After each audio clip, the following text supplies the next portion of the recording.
Hello, my friends. Good to have you back. If this is your first time here, welcome. I make sarcastic, occasionally funny, and always pedantic responses to idiots who believe Wicca is a secret satanic cult that abuses people and sacrifices them to their dark lord. This is the last and final response to Wicca Exposed by a channel run by a professional victim who claims to expose secret societies. In previous videos, this channel alleges that Wicca controls everything: churches, governments, the military, teachers, the medical establishment, even other religions, using what he calls radio frequency energy technology. In this episode, he attempts to educate his audience on the 8 Wiccan Sabbats, generously demonstrating his misunderstanding of what they are, what they mean, and how Wiccans actually celebrate them today.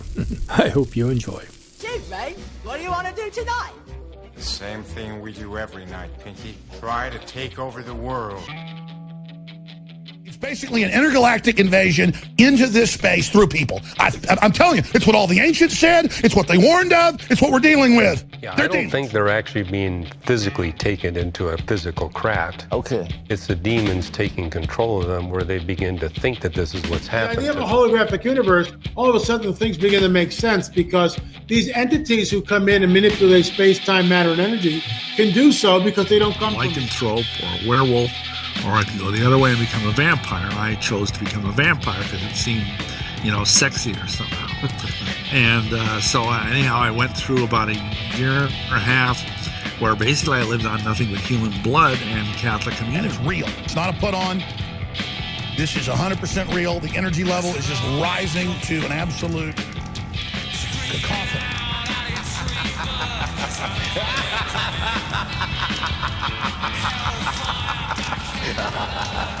Let's talk a little bit about their Wiccan Sabbath days that they called Sabbats.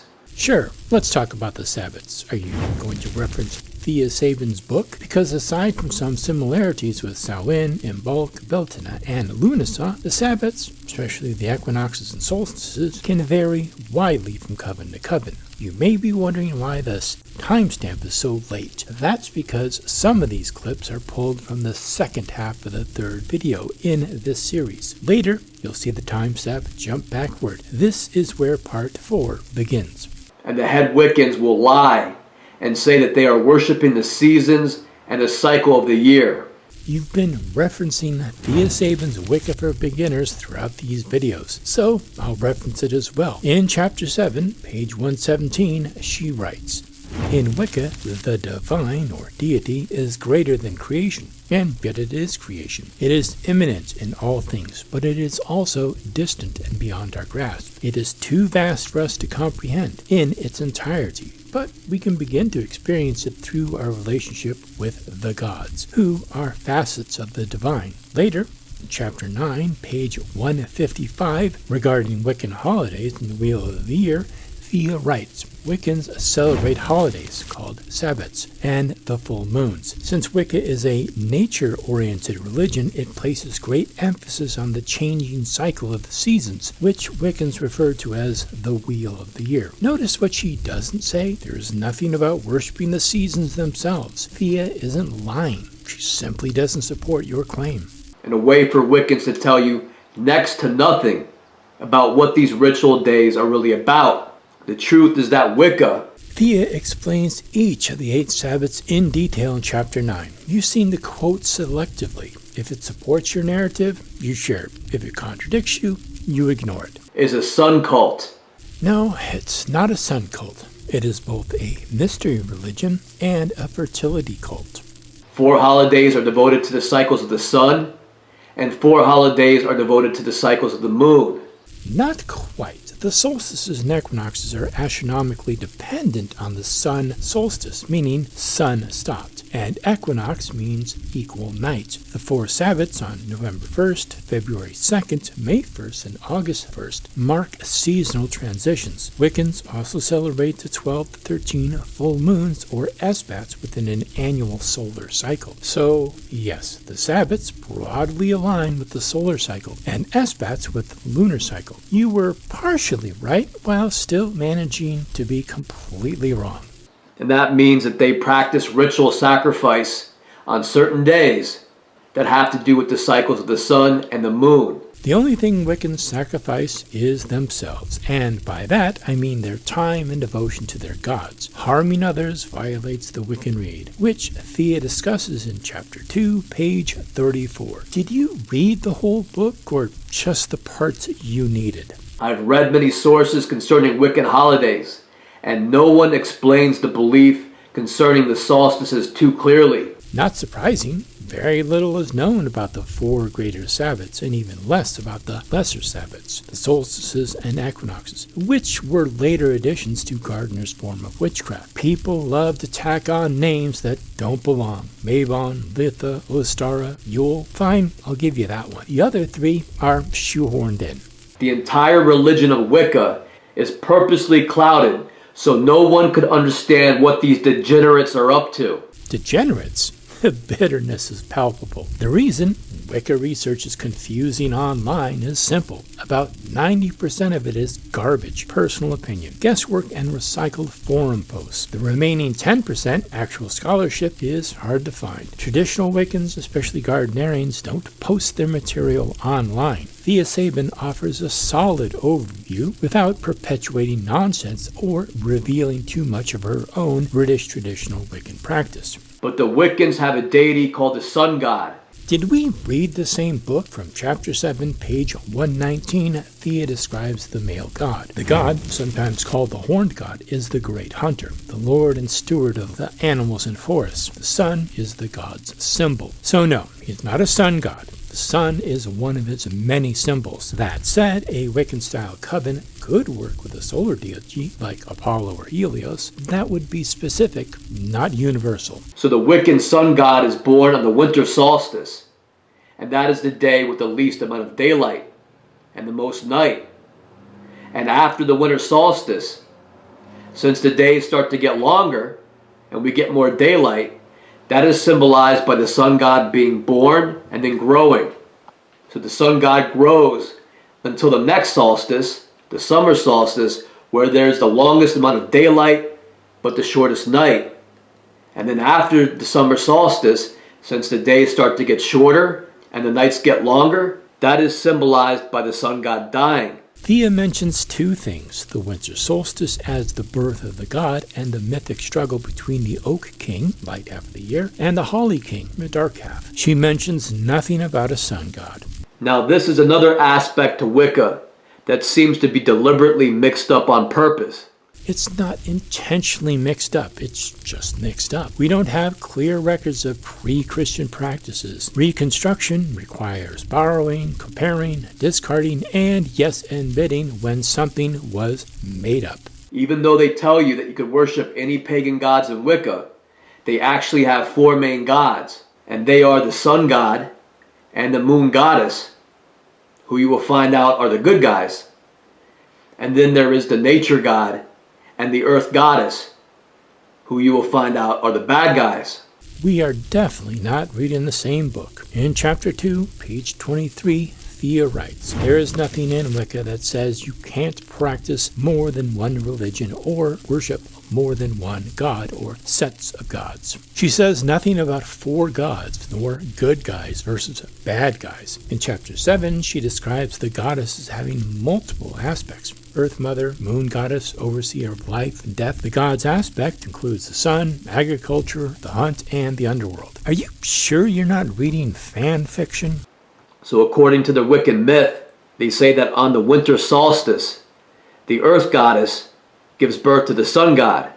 Then on the spring equinox, since they are an equal age, the earth goddess has sex with the sun god and then gives birth to him 9 months later on the next winter solstice.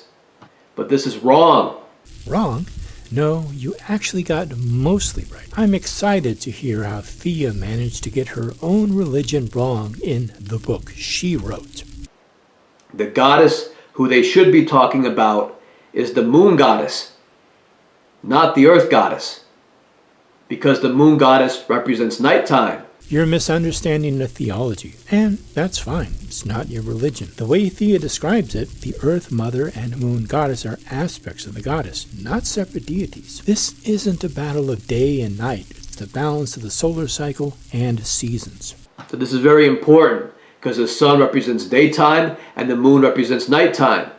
So of course, the day and the night are equal length on the spring solstice.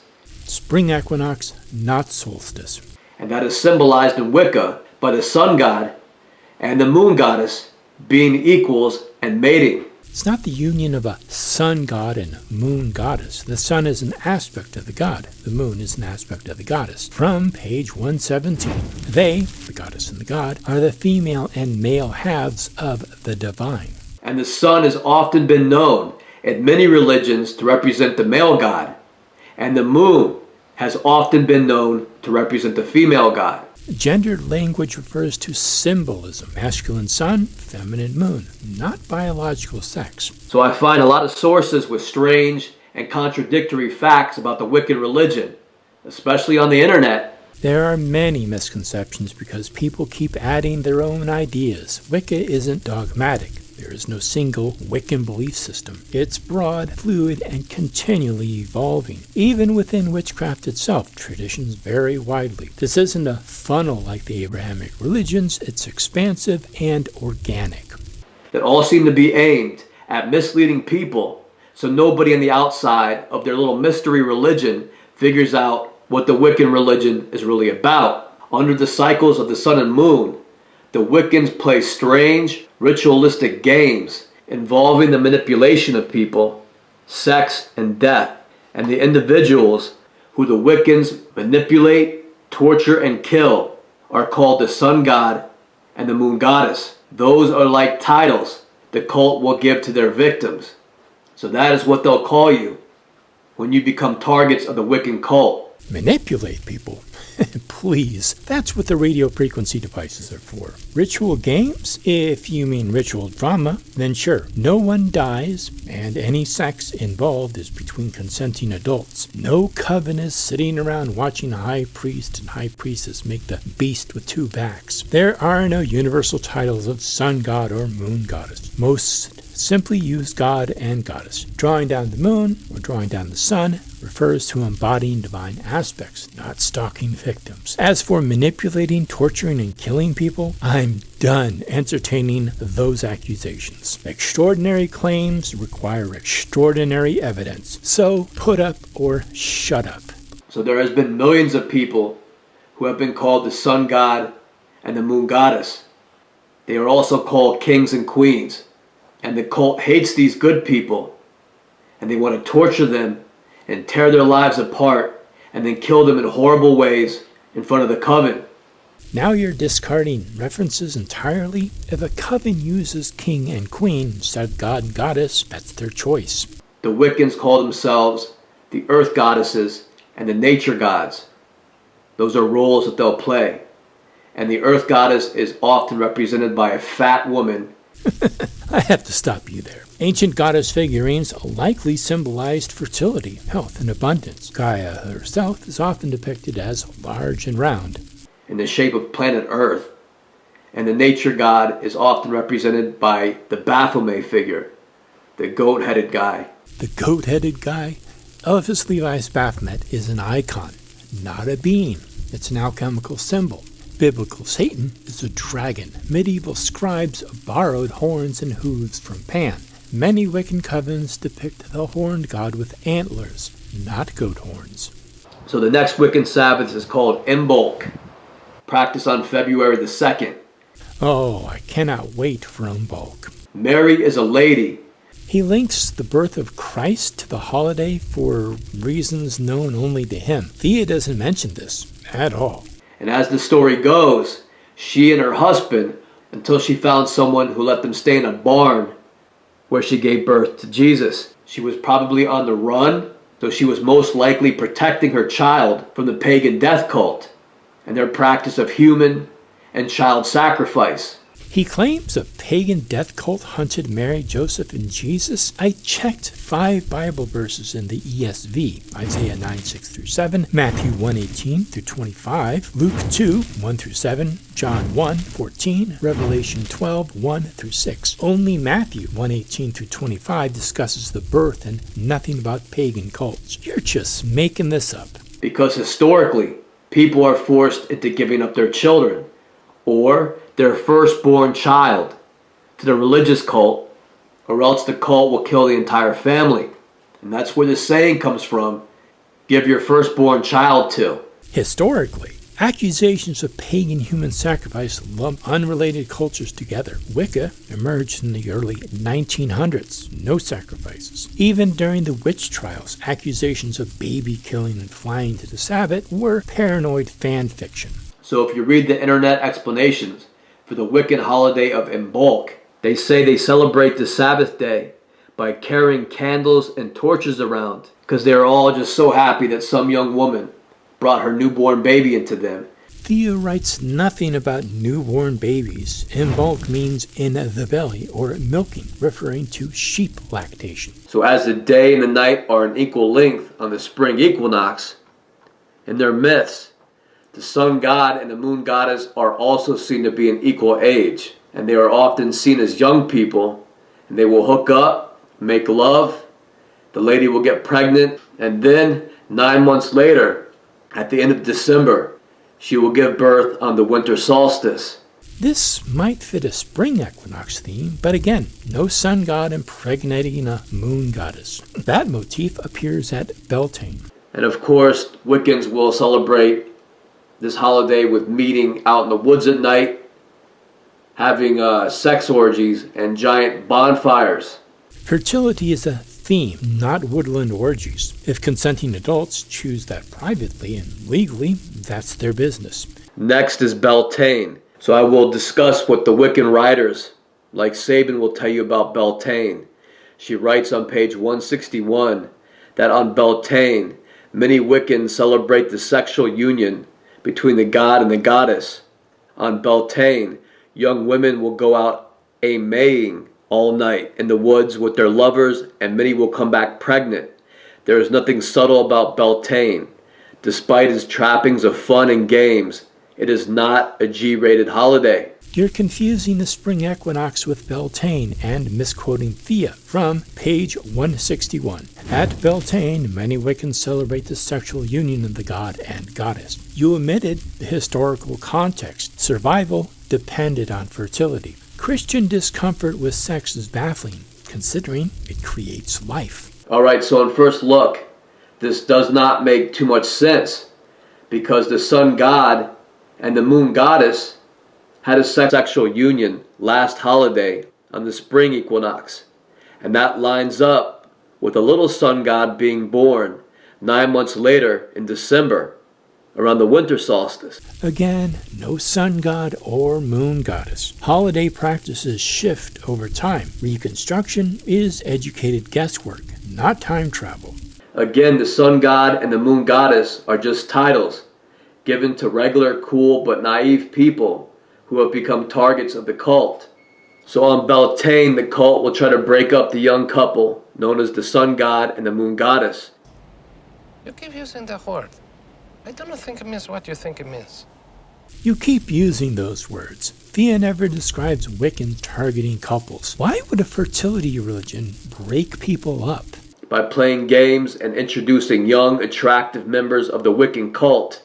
So I'm sure the village or town would just have regular parties and festivals during this time that everybody would show up to, including the young couple. And of course the cult will be there to make it a ritualistic game to attempt to split them up and then introduce other mates to them. So at a festival or a fair, they will have literally hundreds of Wiccan cult members who will all play roles in this. Some will work at the fair, some will act like they are just regular people attending the fair, and all these people will be there to manipulate the couple. So hundreds of Wicca cult members would invest all their time and energy into breaking up this one single couple? Wasn't this the plot for a 70s horror movie? I feel like it was. Cult members will also use triggers to get the couple into an argument that turns into a fight.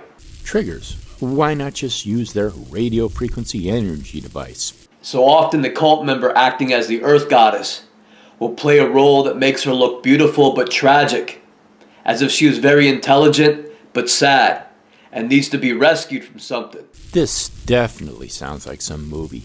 If not, you should write it down. You might have something here. This could be a horror story involving a cult of witches that control an entire village, and they harass and bother an unsuspecting couple. But the truth is that these young, good-looking cult members are anything but people who have it all together. In fact, they are very sick people and have been abused by the Wiccan cult since they were children. Ooh, a plot twist involving the antagonist. I like it. Seriously, you should write this down and turn it into a screenplay. It's got everything. Sex, horror, intrigue, suspense, and plot twists. You might be sitting on the next Wickerman. So they all enjoy the opportunity of getting into a role and acting like they are real people. But in the end, they will always turn on you, stab you in the back, and help set you up to get tortured and murdered by their cult. Another plot twist. I love it. Romeo and Juliet meet the Wickerman in a 1960s gothic hammer horror film. You have to hand it to these nut jobs. They sure do have creative imaginations. And let's just say the man ends up sleeping with one of the cult member whores on Beltane, and she gets pregnant. If you count ahead 9 months on the Wiccan wheel of death, you will get to Imbolc, where the cult woman will give birth. And then that infant will be brought to the temple or the coven to be sacrificed as part of their religion. Slow down there, Stephen King. It's not the Wiccan Wheel of Death. It's the Wiccan Wheel of the Year. And Wiccan Wiccans don't sacrifice people. Definitely not children. You might want to leave this out of your next gothic horror movie because this trope has been done to death. No pun intended. So they will get your children one way or another if you let them. So that should wake a lot of you up about hooking up with some strange chick you meet at a carnival. Who is hooking up at carnivals? The man has to be worried about hooking up with a chick at a carnival because she might get pregnant by him and carry the baby all the way to term, only to then sacrifice it? You seriously need to stop watching these late-night horror flicks. Alright, the next Wiccan Sabbat is called Midsummer, taking place on June the 21st. Oh no, what is he going to say about the summer solstice? I hope he has a newer script. So Thea Sabin writes that the summer solstice was known as the Fire Festival in Old Europe, end quote.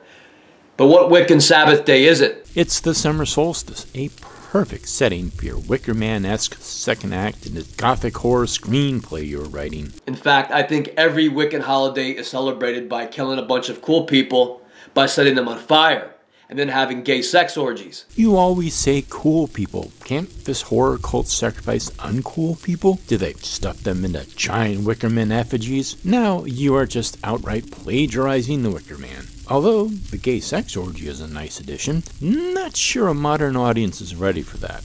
And I quote Thea Sabin, who describes the Wiccan celebration of Midsummer on page 163. Men, chosen as kings, would give up their crowns and pretend to die. So she writes that one midsummer custom was to light barrels on fire and then roll them down hills.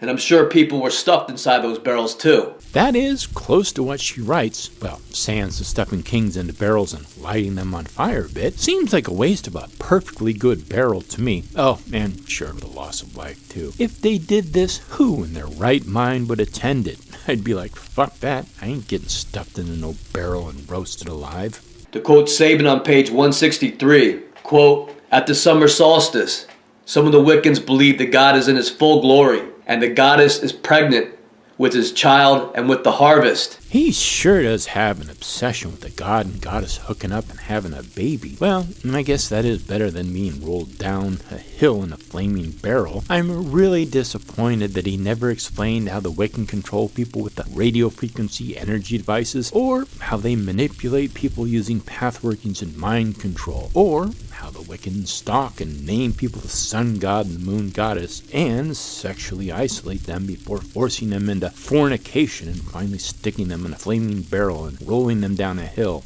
All without ever being captured and found guilty of any of these crimes. I guess they are supernatural after all.